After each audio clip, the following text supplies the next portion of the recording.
नमस्कार साथियों, डाइट की डिजिटल क्लास में आप सभी का स्वागत है।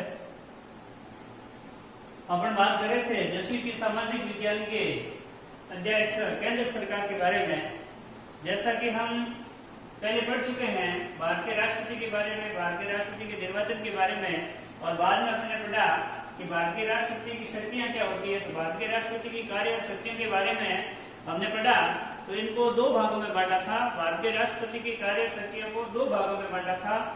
पहला भाग राष्ट्रपति की सामान्यकालीन शक्तियां और दूसरा भाग भारत के राष्ट्रपति की संकटकालीन कार्य अधिकार व शक्तियां। हमने सामान्यकालीन शक्तियों के बारे में पिछले वीडियो में अध्ययन कर लिया था। आज हम पढ़ेंगे भारत के राष्ट्रपति की संकटकालीन शक्तियां क्या क्या है, उसके संकटकालीन कार्य क्या क्या है, संकट काल में उसकी क्या क्या अधिकार है। तो विशेष रूप से भारत के राष्ट्रपति के पास 3 संकटकालीन शक्तियां होती है।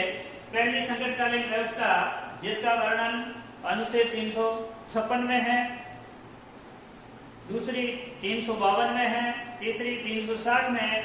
आज हम विस्तृत रूप से इनके बारे में चर्चा करते हैं।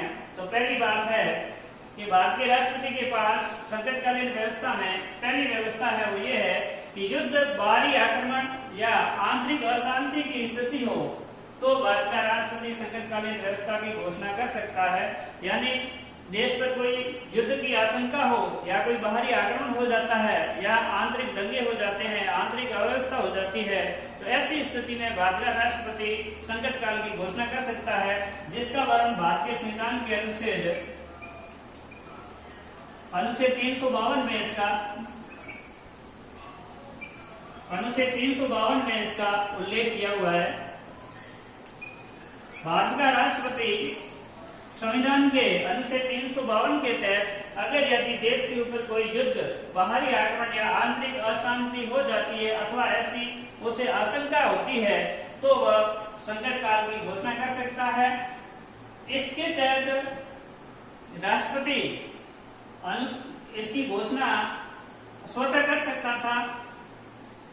पहले ये घोषणा 2 माह तक लागू रहती थी, फिर संसद की स्वीकृति से शासन चाहता था तब तक आगे लागू रख सकता था। परंतु राष्ट्रपति ने इन व्यवस्थाओं का दुरुपयोग किया तो 44वें संविधान संशोधन के तहत कुछ संशोधन किए गए। उसके बाद की स्थिति थोड़ी अलग है और उससे पहले उसके पास बहुत सारी शक्तियां थी। परंतु इस मामले में 44वें संविधान संशोधन के बाद राष्ट्रपति के हाथ कुछ बांध दिए गए हैं, जिसमें कुछ संशोधन किए गए हैं। पहला संशोधन ये है कि राष्ट्रपति युद्ध, बाहरी आक्रमण या आंतरिक अशांति के नाम पर कर सकता है उद्घोषणा, परंतु केवल और केवल वो आंतरिक अशांति के नाम पर इमरजेंसी लागू नहीं कर सकता। भारत का राष्ट्रपति केवल आंतरिक अशांति के नाम से इमरजेंसी लागू नहीं कर सकता। ये व्यवस्था 44वें संविधान संशोधन के बाद कर दी गई, क्योंकि इससे पहले आंतरिक अशांति के नाम पर राष्ट्रपति ने अपने इस अधिकार का दुरुपयोग किया था। ये व्यवस्था 44वें संविधान संशोधन के बाद की गई। और दूसरी जो व्यवस्था की गई है, द्वितीय जो व्यवस्था की गई वो ये है कि राष्ट्रपति ऐसी व्यवस्था अनुच्छेद 352 का इमरजेंसी तभी लागू करता है जब उसे मंत्रिमंडल लिखित रूप से इसकी सिफारिश करता है। राष्ट्रपति को मंत्रिमंडल लिखित रूप से परामर्श देता है तो ही भारत का राष्ट्रपति अनुच्छेद 352 के तहत आपातकाल की घोषणा कर सकता है। तीसरा जो संशोधन था वो ये था कि 1 माह के अंदर विशेष बहुमत से स्वीकृति जरूरी है। पहले 44वें संविधान संशोधन की व्यवस्था से पहले भारत का राष्ट्रपति इमरजेंसी लागू कर सकता था 352 के तहत, और वो इमरजेंसी या आपातकालीन व्यवस्था 2 माह तक रहती थी। उसके बाद में संसद की स्वीकृति से जितना लंबा टाइम चाहे उतने तक बढ़ा सकते थे। परंतु 44वें संविधान संशोधन के बाद ये व्यवस्था की गई है कि भारत का राष्ट्रपति 352 के तहत आपातकाल लागू करेगा।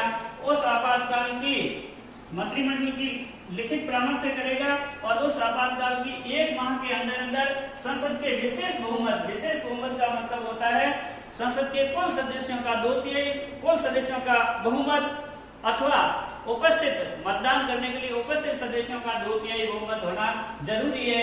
यानी 1 माह के अंदर अंदर संसद के विशेष बहुमत से इस घोषणा को पारित करवाना जरूरी है। और चौथा जो संशोधन है वो ये है कि इस व्यवस्था को खत्म करने के लिए लोकसभा के साधारण बहुमत की आवश्यकता होती है। तो ये था पहला, अनुच्छेद 352 के तहत भारत का राष्ट्रपति किस प्रकार से आपातकाल की व्यवस्था की घोषणा कर सकता है।